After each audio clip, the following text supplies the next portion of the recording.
Hello, everybody, and welcome to a laid back review.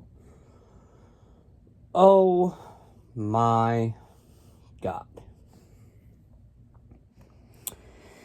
Let me tell you something. I don't think I've watched a movie that has left me speechless before. Well, I think I have now. Because, oh my god.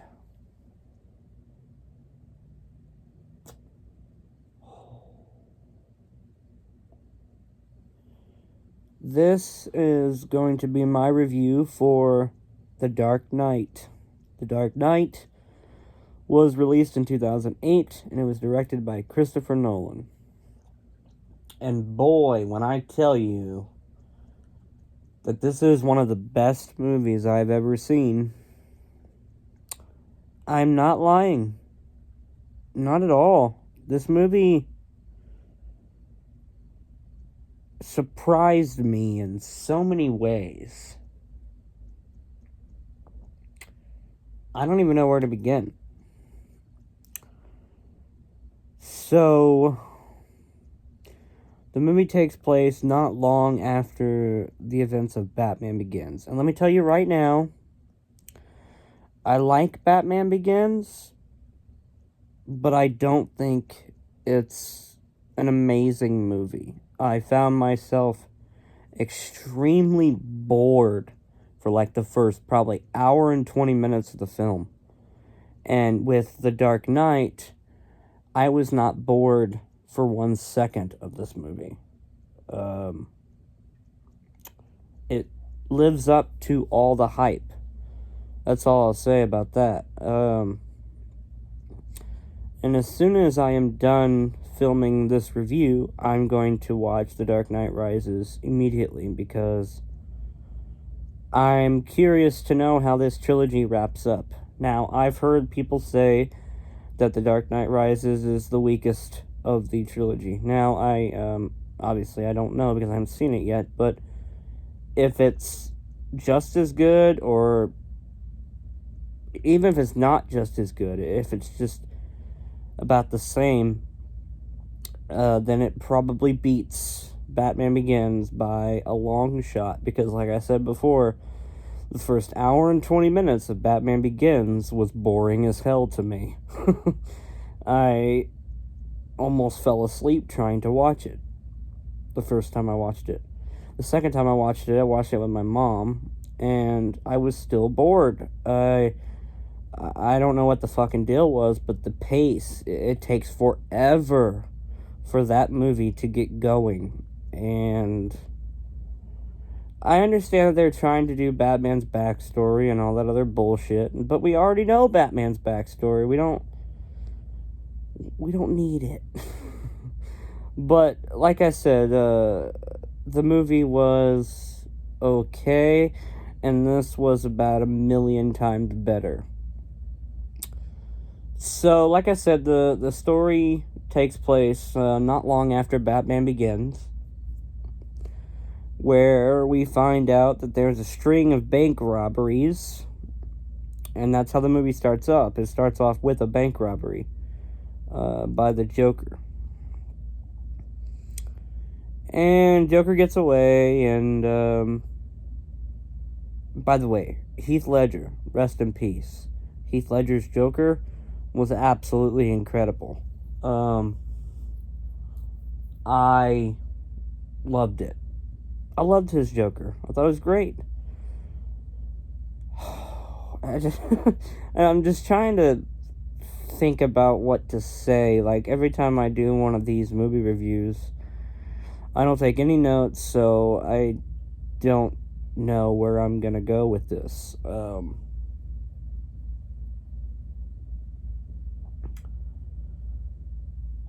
So, we find out that there's all these mob bosses who Harvey Dent, the DA, is trying to take down.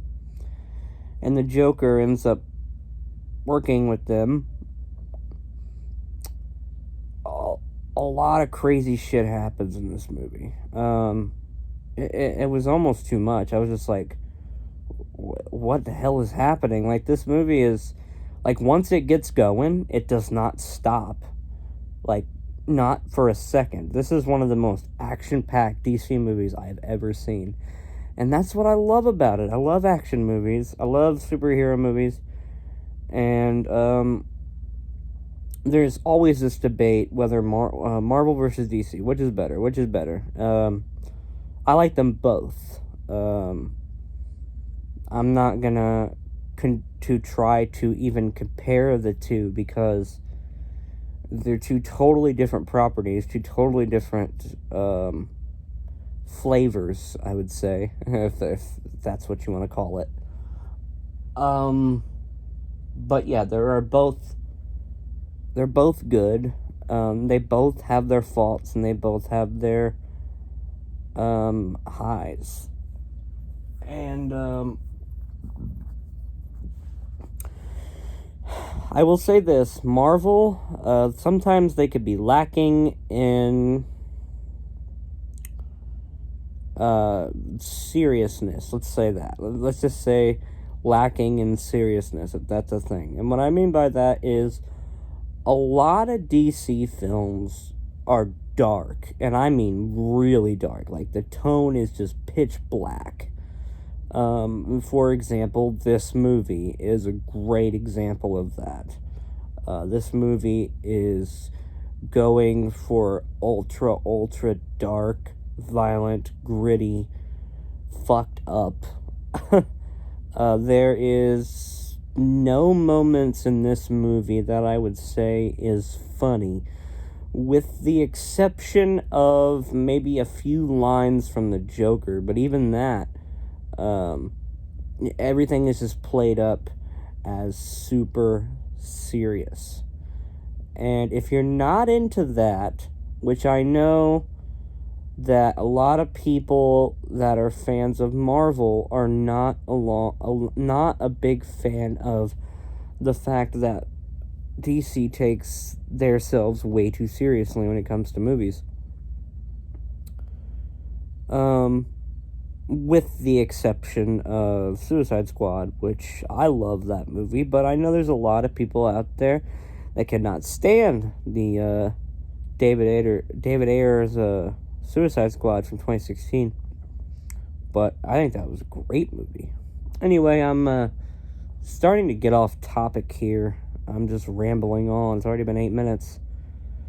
So, Joker's whole plan is to get Batman to come forward. And he wants him dead. What ends up happening is, so Joker definitely gets Batman's attention, and there's this whole string of events. Now, I'm going to be honest, I don't want to spoil everything that happens in this movie, because I want you to watch it. If you haven't seen The Dark Knight, go buy it on Blu-ray. You can get it on Blu-ray for $10. You can get it on HBO Max. The entire trilogy is on there. I'm going to give this movie a 10 out of 10. Absolutely amazing. I loved it. Heath Ledger's performance was great. Rest in peace. I really wish that he would have been alive to make more films, because I think this was his last film. But yeah, another thing I will say about this movie that I didn't expect to happen was Harvey Dent lost his fucking mind. There's a scene where he gets blown up, and this place gets blown up, and somebody dies, and he lives, and he's pissed off about it, and his face gets burnt off, half of it. And after this, he loses his fucking mind and does some crazy shit in the film. And I didn't expect that. I really didn't. There's a lot of stuff in this movie I didn't expect. But yeah, like I said, I'm terrible at doing these reviews. But like I said, I want you guys to stop what you're doing right now, and I want you to watch this movie. If you've never seen it before, get a 10 out of 10 in my book. Great movie, and I'm glad I have the whole trilogy on Blu-ray. Even if Batman Begins is extremely boring for the first hour and 20 minutes, the rest of the movie is still pretty good. Alright, thank you guys so much for watching, and I'll see you guys in the next video. Bye-bye.